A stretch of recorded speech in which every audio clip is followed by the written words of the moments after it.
سب سے پہلے کیا ہے کہ ہم کھیتی باڑی سے تعلق رکھتے ہیں. میرے پتا جی بھی کھیتی باڑی ہی کرتے تھے، مگر گھر میں کچھ میرے جو بڑے تایا جی فوج میں تھے، ان کی جی پریرنا تھی کہ فوج میں ایک اچھا عزت مان ملتا ہے اور گھر کا کام بھی اچھی طرح چلا سکتے ہیں.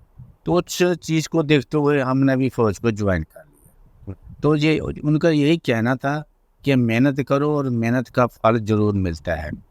تو اسی نقش قدم پر ہم چلے اور آرمی میں چلے گئے. جہاں جہاں بھی ہمیں ڈیوٹی بانٹی گئی ہم نے اس کو صحیح سر انجام، جو کہ ایک فوج کا تتو ہوتا ہے، جو کہ ایک اصول ہوتے ہیں، اس کے ہم چلے ہیں. اور اسی چیز کو مانتے ہوئے آج اس موقع پر ہم پہنچ گئے ہیں کہ سرکار نے ہمیں پرم ویر چکر سے نوازا ہے.